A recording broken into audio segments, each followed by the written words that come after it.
ما يعني شيخ شيعي بينصح الآباء، أنت أيها الأب الغيور، عارفها دي أبو مشاري؟ أيها الأب الغيور، وبينصحهم.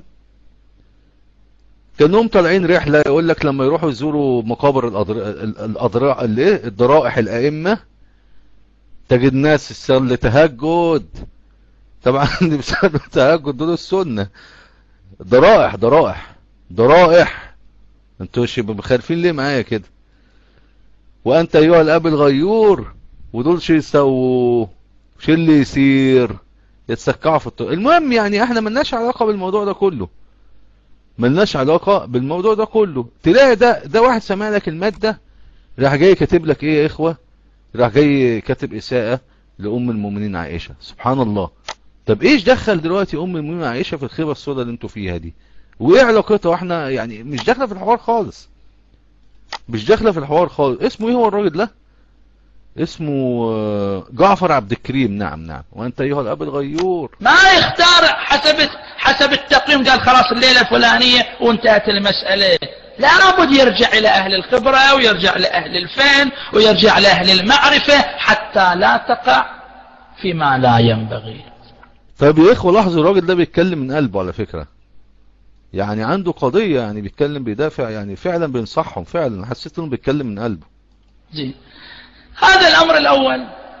والامر الثاني اللي مع الاسف تشوف تخاذل كبير، وتشوف تعاون وعدم اهتمام اثناء تواجدنا عند ضرائح الائمة عليهم السلام، حتى نوصل الى هالمكانة في اعلى عليين. الشيعة هذه منو اللي يحصل عليها؟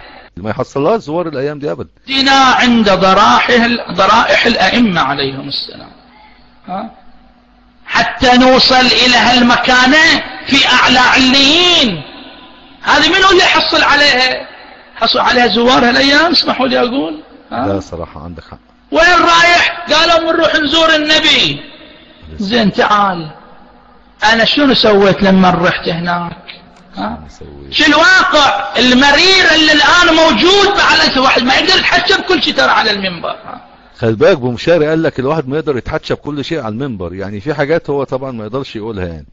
واذا بناتنا فتياتنا وشبابنا ذكور واناث، تعال شوف شو اللي يصير هناك في المدينة. يعني مو عيب علينا يا اخوان؟ والله عيب، مو خجالة والله عيب. واذا قال الولد والله انا بروح المدينة 16 سنة و20 سنة، شاب مراهق وفتاها، وين ابوش؟ قالت ما وياي ابوي احد. وخليك فريش، احنا في رحلة. يعني صراحة الراجل ده بيتكلم من قلبه. طيب هل دلوقتي يا اخوة المادة اللي انتم سامعينها دي هل لها علاقة بأم المؤمنين عائشة؟ ملهاش علاقة خالص. وتواجد الرافضي يروح يعني يسيء لزوجة النبي. الله، شوف الخيبة اللي عندك دي. الراجل بيتكلم من قلبه، شو اللي يصير؟ يعني مسخرة فعلا.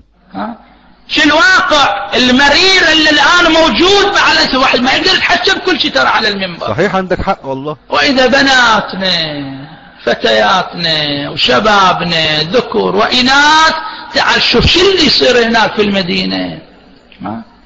يعني مو عيب علينا يا اخوان؟ والله عيب، مو خجالة.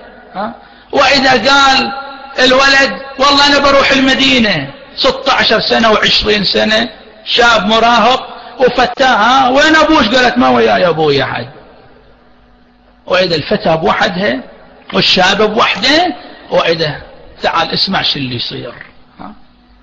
تعال شوف غيرك، ليالي ايام شهر رمضان في تهجد في المسجد النبوي صلى الله عليه وآله عليه الصلاة والسلام. مين غيرك بقى؟ تعال شوف غيرك، مين غيرك بقى اللي فيه تهجد؟ مين غيرك؟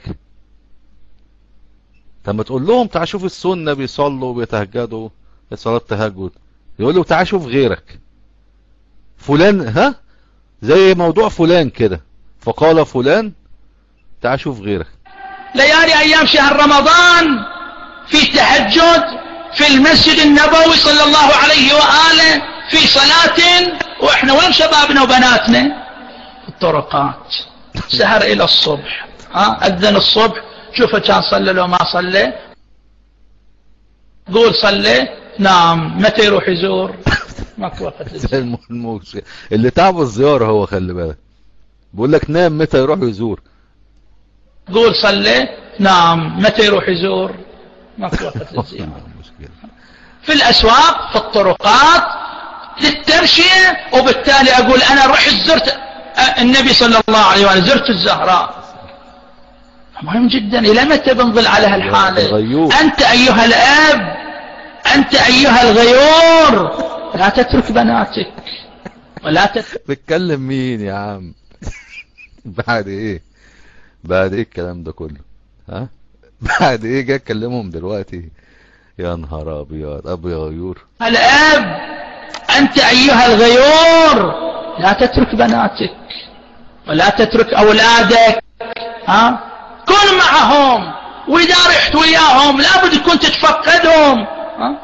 صحيح، لأن في حركات ياما بتحصل لازم تتفقدهم. ده لازم يربطهم بجنازير، يعني واحد في ايد، واحد كلبشات، واحد في ايده وواحد في الايد التانية، مفيش غير كده. يقول لك اذا كنت معاهم لازم تتفقدهم. فعلا حاجة مش مضمونة. عموما المادة دي شغالة كده، يعني كده بدون شيء كده، راح واحد راح قاعد يشتم. طب احنا مالنا احنا؟ طيب يعني مال زوجة النبي صلى الله عليه وسلم بالكلام اللي عندكم ده؟ اللي بيتكلم ده شيخ شيعي اسمه جعفر عبد الكريم. سبحان الله. طب احنا مالنا؟ احنا مالنا؟